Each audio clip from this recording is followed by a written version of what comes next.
The characteristic feature of D-dimer elevation in aortic dissection is that levels are very high immediately after the dissection, while in most of the disorders associated with D-dimer elevation, the levels rise gradually.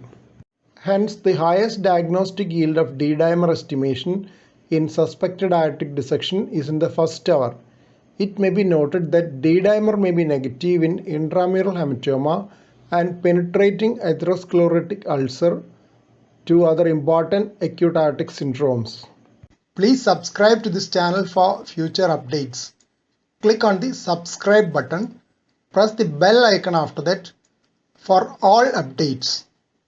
Around 1/3 of cases of aortic dissection may be missed on initial evaluation, and hence D-dimer estimation may give a clue to the need for imaging studies. After evaluation of 227 cases with suspected aortic dissection, of which 87 were confirmed, Suzuki and associates concluded that D-dimer may be useful in risk stratification if done within 24 hours of onset of symptoms. A meta-analysis showed that sensitivity and negative predictive value was high, though the specificity and positive predictive values were low. They concluded that a D-dimer value below 500 nanograms per ml would identify subjects unlikely to benefit from aortic imaging. Advised study was a prospective multi-center study of acute aortic syndromes. The value of D-dimer estimation along with aortic dissection detection score was evaluated.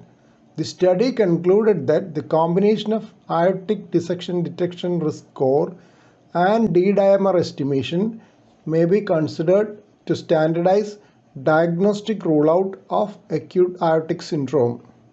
Elevated D-dimer levels at admission was found to be associated with 90-day postoperative adverse events in patients with type A dissection undergoing aortic arch replacement. This was a retrospective analysis of 347 patients. First set of references on D-dimer in aortic dissection. Second set of references on D-dimer in aortic dissection. Please don't forget to subscribe to this channel for future updates and click on the bell icon for all updates. Thank you.